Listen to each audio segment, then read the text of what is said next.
বাজি ধরে বলতে পারি এই পটলের রেসিপি একবার যদি খান অন্য পটল কিন্তু আর মুখে ধরবে না। তো বন্ধুরা, আজকে পটলের একদম নতুন আর ইউনিক রেসিপি নিয়ে চলে এসেছি। আশা করছি আপনাদের অনেক ভালো লাগবে। পুরো ভিডিওটা দেখার রিকোয়েস্ট কিন্তু অবশ্যই থাকলো। তো এখানে আমি বড় সাইজের 500 গ্রাম মতো পটল নিয়েছি। পটলগুলো কিন্তু একদম ফ্রেশ ব্যবহার করতে হবে, তাহলে খুবই টেস্টি হবে। তো দেখুন, এখানে সবার প্রথমে পটলের খোসাগুলো এইভাবে আমি ঘষে নিচ্ছি। আপনারা চাইলে এইটা নাও করতে পারেন, কোনো রকম কিন্তু অসুবিধা হয় না। তো সব পটলের খোলাগুলো ঠিক এইভাবে ঘষে নেব, আর এই দুই দিকটা মুখগুলো একটু করে আমাদেরকে কেটে নিতে হবে। তো চলুন এইভাবে তাহলে আমি সবগুলো পটলের খোসা এরকম করে ঘষে নিয়ে মুখগুলো কেটে নিয়ে তারপর আমি আপনাদেরকে দেখাচ্ছি। প্রত্যেক দিনের ভিডিওর মতো আশা করছি আপনাদের এই ভিডিওটাও খুবই ভালো লাগবে। পুরোটা মনোযোগ সহকারে দেখবেন আর স্টেপগুলো ফলো করে তৈরি করবেন, তাহলে কিন্তু খুবই টেস্টি হবে। পটলগুলো যখন সব কাটা এরকম হয়ে যাবে তখন কিন্তু একটা ছুরির সাহায্যে বা চামচের সাহায্যে ঠিক এইভাবে মুখগুলো একদিক থেকে নিয়ে ঠিক এইভাবে চাকুটা ভরে দিয়ে ভালো করে গোল গোল ঘোরাবেন। তাহলে দেখবেন ভেতরে যে বীজগুলো আছে সেই অংশগুলো কিন্তু খুব সুন্দরভাবে কিন্তু কেটে যাবে। কেটে গিয়ে ঠিক এইভাবে পটলের বীজগুলোকে আমাদেরকে বার করে নিতে হবে। তো দেখুন, পুরো পটলের বীজটা কিন্তু এইভাবে আমি বার করে নিচ্ছি। এক্সট্রা যাতে ছুরিটা বেশি চালাবেন না, তাহলে কিন্তু ভেঙে যাওয়ার ভয় থাকে। দেখুন এখানে দেখুন কি সুন্দর কিন্তু পটলটা একদম ভেতরটা কিন্তু ফাঁকা হয়ে গেছে। এইভাবেই কিন্তু সব পটলগুলো আমি করে নেব, করে নিয়ে তারপরে আমি আপনাদেরকে দেখাচ্ছি। দেখুন, এটা লাস্ট পটল ছিল, এটাও হয়ে গেছে। আর শুধুমাত্র কিন্তু আমি এক দিকটাই করেছি, অপর দিকটা কিন্তু আমি প্যাকই রেখেছি। পটলের বীজগুলো এখানে গোটা গোটা একটু বড় বড় সাইজেরও আছে, তাই এইভাবে ছুরির সাহায্যে একটু কেটে নিচ্ছি। আপনারা যদি এই স্টেপটা না চান তাহলে এটাকে কিন্তু মিক্সিতে আপনারা বেটেও নিতে পারেন পটলের এই বীজটা। আর বেশি যদি পাকা বীজ হয় সেগুলো কিন্তু স্কিপ করে যাবেন, সেগুলো কিন্তু ব্যবহার করবেন না। তো চলুন চলে যাচ্ছি নেক্সট প্রসেসে। একটা কড়াই নিয়ে নিয়েছি, দিয়ে দেবো সামান্য পরিমাণ সরষের তেল। আপনারা চাইলে এটা সাদা তেলেও করতে পারেন। তেলটা যখনই দেখবেন যে হালকা গরম হয়ে গেছে, তেলটা ভালো করে কড়াইয়ের গায়ে একটু এইভাবে মাখিয়ে দিতে হবে। আর যে পটলগুলো আগে থেকে আমরা কেটে রেখেছি সেই পটলগুলোকে কিন্তু এক এক করে আমাদের তেলের মধ্যে ছেড়ে দিতে হবে। প্রত্যেকটা পটলই কিন্তু এইভাবে ছেড়ে দিতে হবে। আর একসাথে আমি সবগুলো পটলই কিন্তু ভেজে নিচ্ছি। পটলটা দেওয়ার সাথে সাথে আপনারা একটু হাই ফ্লেমে গ্যাসটা রাখবেন, আর তারপরে কিন্তু আপনারা লো করে ভেজে নেবেন। না হলে একবারে যদি হাই ফ্লেমে রাখেন তাহলে কিন্তু পটলগুলো পুড়ে যাওয়ার ভয় থাকে। পটলগুলো দেওয়া হয়ে গেছে, এবার আমি কিন্তু সামান্য একটু নাড়াচাড়া করব। কোনো রকম কিন্তু পটলের মধ্যে হলুদ বা নুন কিছু দিয়ে কিন্তু পটলটা ভাজানো যাবে না। পটলটা যদি সেভাবে ভাজেন তাহলে পটলটা কিন্তু একদম নরম হয়ে যাবে, আর রেসিপিটা কিন্তু আমাদের ভালোভাবে তৈরি হবে না। পটলটা যখন দেখবেন যে হাই ফ্লেমে দিলে এইভাবে গায়ে দাগ চলে আসছে, তখন গ্যাসটা একটু মিডিয়ামে করে দেবেন। মিডিয়ামে করে দিয়ে তারপরে কিন্তু এইভাবে আমাদেরকে ভাজতে হবে। ভাজতে প্রায় 2 থেকে 3 মিনিট সময় কিন্তু লেগে যাবে, আর পটলটা কিন্তু সুন্দরভাবে ভাজা হয়ে যাবে। কোনো রকম কিন্তু পটলটা দেখবেন যে ওরকম গোলগোলই থাকবে, খুব সুন্দর। তো এখানে পটল কিন্তু ভাজা আমাদের পুরোপুরি কমপ্লিট। পটলগুলোকে আমি তুলে নেব আলাদা একটা পাত্রের মধ্যে। তো চলুন সব পটলগুলো তুলে নিচ্ছি, তারপরে যাচ্ছি সরাসরি নেক্সট প্রসেসে। বন্ধুরা, আমার ভিডিও যদি ভালো লেগে থাকে অবশ্যই একটা করে লাইক, কমেন্ট, শেয়ার, সাবস্ক্রাইব করে দেবেন। ইউটিউব থেকে দেখলে, ফেসবুক থেকে দেখলে পেজটা অবশ্যই বন্ধুরা ফলো করে আমার পাশে থাকবেন এইরকম সুন্দর সুন্দর আর নতুন নতুন রেসিপি পাওয়ার জন্যে। ওই কড়াইয়ের মধ্যেই কিন্তু আমি ওই তেলেই দিয়ে দেবো হচ্ছে 1 চামচ মতো গোটা জিরে, আর দিয়ে দেবো আদা। এখানে হাফ চামচ মতো আদা আমি গ্রেট করে দিয়ে দিয়েছি। দিয়ে এই দুটোকে হাই ফ্লেমে রেখে দেবো। আর সাথে সাথেই কিন্তু ব্যবহার করব একটা টমেটো, ছোটো ছোটো করে কুচি কুচি করে কেটে নিয়েছি টমেটোটা, এটাকেও দিয়ে দেবো। দিয়ে একটু নাড়াচাড়া করে দেবো, আর সাথে ব্যবহার করব এর মধ্যে সামান্য পরিমাণ নুন। নুনটা দিলে টমেটোটা সুন্দরভাবে গলে যাবে, সেই জন্যই নুনটা আমি এখানে দিয়ে দিচ্ছি। নুনটা দিয়ে একটু টমেটোটাকে নাড়াচাড়া করতে হবে 30 থেকে 40 সেকেন্ড মতো। তারপরে যে বীজগুলো আমরা বার করে রেখেছিলাম পটলের, সেই বীজগুলো কিন্তু এর মধ্যে দিয়ে দিতে হবে। পটলের বীজটা দিয়ে এইবার টমেটোর সাথে খুব ভালো করে নাড়াচাড়া করে ভাজতে হবে। কোনো রকম যাতে কাঁচা গন্ধ না থাকে সেটা অবশ্যই মাথায় রাখবেন।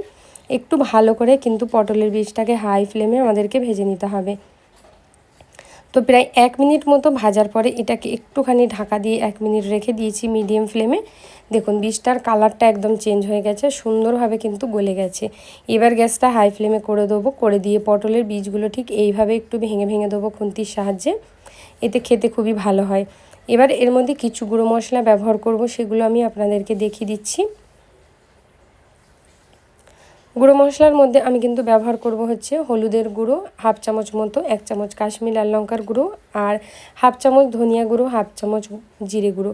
এই 4টে মশলা আমি দেবো, আর বাকি কিছু কিন্তু এক্সট্রা ব্যবহার করার কোনো দরকার নেই। দিয়ে মশলাটা ভালো করে নাড়িয়ে চাড়িয়ে দিয়ে এর মধ্যে এবার আমি দিয়ে দেবো হচ্ছে আগে থেকে সিদ্ধ করে রাখা আলু। 2টো আলু এখানে আগে থেকে সিদ্ধ করে আমি রেখে দিয়েছিলাম। এই আলুগুলোকে দিয়ে মশলার সাথে খুব ভালো করে আমাদেরকে কিন্তু নাড়াচাড়া করে মিশিয়ে ফেলতে হবে।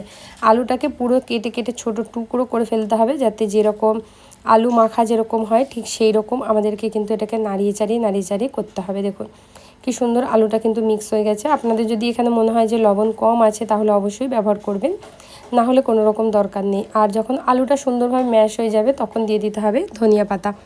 ওপর থেকে একটুখানি ফ্রেশ ধনিয়া পাতা কুচি ছড়িয়ে দিচ্ছি। এখানে আলু মাখা আমাদের কিন্তু একদম রেডি হয়ে গেল। এই পদ্ধতিতে করবেন, দেখবেন যে অতিথিরা খেয়ে কিন্তু প্রচুর প্রশংসা করবে এই রেসিপিটা। খুব ভালো করে মিক্স করে দিয়েছি, এবার মেশানো হয়ে গেছে। আলুটা দেখুন কি সুন্দর কালার এসেছে, আলু রেডি। আলু আর পটলটাকে কিন্তু আমি আলাদা আলাদা রেখেছি। দেখুন পটলগুলো কিন্তু কি সুন্দর শক্ত হয়ে আছে। নুন যদি দিয়ে দেন আগে থেকে, নুন হলুদ দিলে কিন্তু পটলটা ঠিক এই পজিশানে আর থাকবে না। তাই অবশ্যই ভাজার সময় এই জিনিসটা মাথায় রেখে অবশ্যই ভাজবেন। তারপরে পুরগুলোকে ঠিক চামচে করে নিয়ে আমাদের এইভাবে পটলের মধ্যে ভরে দিতে হবে, আর চামচ দিয়ে ঠিক এইভাবে একটু ঠেসে ঠেসে ভরতে হবে, যাতে পটলের মধ্যে পুরটা একদমই ঠাসা থাকে। তাহলে কিন্তু খেতে খুবই ভালো হয়। দেখুন কি সুন্দরভাবে কিন্তু ভরা হয়ে যাচ্ছে। তো যতটা লাগবে ঠিক ততটা পুরোপুরি কিন্তু প্যাক করে দেবেন, পুরো ভর্তি করে কিন্তু এটা পটলটা দেবেন।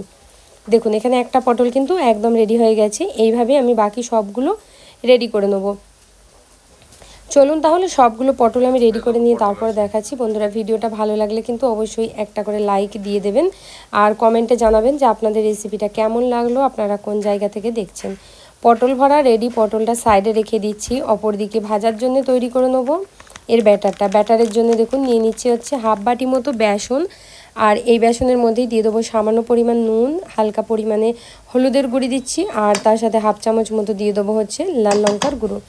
এই 3টে জিনিসই দিতে হবে, আর এক্সট্রা কোনো রকম জিনিস দেওয়ার কোনো দরকার নেই। দিয়ে এটাকে খুব ভালো করে মিশিয়ে নেবেন। আপনারা যদি এটাকে আরও বেশি ক্রাঞ্চি করতে চান তাহলে দিয়ে দেবেন 2 থেকে 3 চামচ চাউলের গুঁড়ো। যে চালের আটাগুলো থাকে ঘরে পিঠা তৈরি করার জন্য সেগুলো দিয়ে দেবেন, দেখবেন খুব সুন্দর মুচমুচে হয়।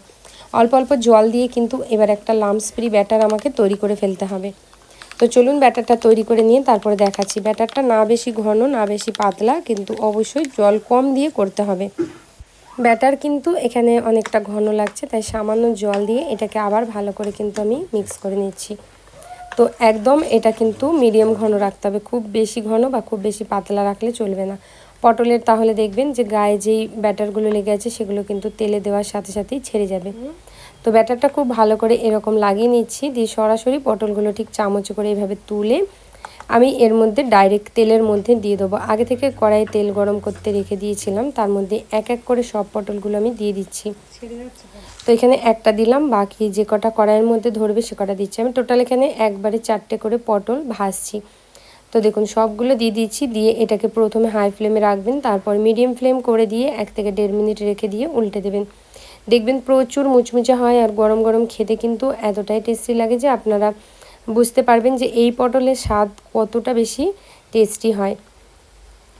তো এইভাবে আমি যখন দেখবো একদিক থেকে হয়ে গেছে, কালারটা যখন চেঞ্জ হয়ে যাবে তখন এইভাবে উল্টিয়ে পাল্টিয়ে দেবো। এবার কিন্তু এটা মিডিয়াম ফ্লেমে রেখেই পুরোপুরি ভাজতে হবে যতক্ষণ না এর কালারটা হালকা লালচে মতো চলে আসছে। দেখুন ঠিক এরকম। আর যদি এটাকে আপনারা একটু বেশি লাল কালার করতে চান তাহলে কিন্তু অবশ্যই বন্ধুরা আপনারা এর মধ্যে একটু কাশ্মীরি লাল লঙ্কার গুঁড়োটা বেশি দেবেন, তাহলে দেখবেন কালারটা কিন্তু আরও লাল হয়ে যায়।